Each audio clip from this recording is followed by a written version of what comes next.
I got a new job at an office where people sell things that help keep buildings safe, like cameras that watch doors and special locks that only open for the right people. And I was very excited because starting a new job feels like starting a new adventure, the kind where you want to do your best and make everyone proud. On my first morning, I woke up early, ate breakfast, and wore my nicest shirt. And when I arrived, they showed me around the office, which was full of desks, computers, and people typing and talking on the phone. Then they showed me my desk, which was a little workspace with short walls called a cubicle, and inside it was a chair for me to sit on. The chair looked tired, like it had been working very hard for a very long time, and when I sat down, it felt even worse, like sitting on a lumpy pillow made of rocks. I tried to sit still, but my back felt bendy in a bad way, and my legs felt squished, and I kept wiggling because I couldn't get comfortable. I told myself to be brave and that it was only the first day, so I worked and smiled and tried to ignore the chair. When I went home that night, my back felt sore and tight, and I walked slowly like an old robot, and I thought about how I would have to sit in that chair every day, and that made me feel worried. The next day I tried again, and the chair still felt terrible, and by lunchtime my back hurt so much that I had to stand up while working, and people looked at me funny. That night, while eating dinner at home, I looked at my nice chair in my room, the chair I saved my money to buy, the chair that helped my back feel good and strong, and I had an idea. I decided to bring my own chair to work so I could do my job without pain. The next morning, I carefully rolled my chair into the office, smiling as I passed people, and I put it at my desk. When I sat down, it felt wonderful, like sitting on a friendly cloud that hugged my back just right. I worked better, felt happier, and even talked more kindly on the phone because I wasn't hurting.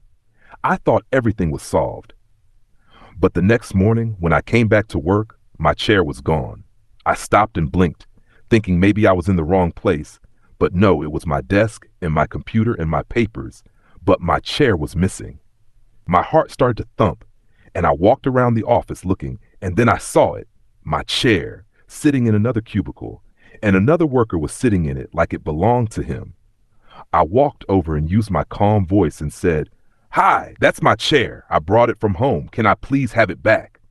But instead of being kind, he frowned and said no, and told me that chairs were for everyone and that I should go away. I felt surprised and a little scared because I didn't expect a grown-up to act that way. I tried again and said it was important to me and that it was my chair, but he still said no.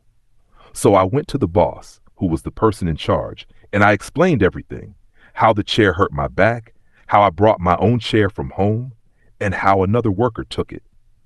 The boss listened, but then said something that didn't feel fair, which was that chairs were first come, first serve, and that if I wanted that chair, I should come in earlier, even though I explained again that it was not the company's chair and that I owned it. I felt confused and sad because I thought bosses were supposed to help make things right. I went back to my desk and tried to work, but my tummy felt twisty. The next day I came in early, hoping the problem would be solved, but when I walked in, there he was again, sitting in my chair like nothing was wrong. I took a deep breath and asked nicely one more time for my chair back, but he laughed and said no. My hands felt shaky, but I remembered that sometimes when people won't listen, you have to ask helpers for help. I told him that if he didn't give my chair back, I would call the police, who help when someone takes something that isn't theirs. He still said no, so I called the police. When they arrived, everyone watched quietly, and the office felt very still. I showed the police the paper that proved the chair was mine, and the worker said out loud that he took it. The police asked me if I wanted them to take him away, and I thought about how many chances everyone had to be kind and fair, and I said yes. The boss told me that if I did that, I couldn't work there anymore, and that made me feel sad, but I still said yes, because being honest and standing up for yourself matters. The police took the man away. The boss told me I was fired, and I rolled my chair out of the office and back home. On the way home, I felt many feelings at once, sad about losing my job, proud that I stood up for myself, and tired from such a big day.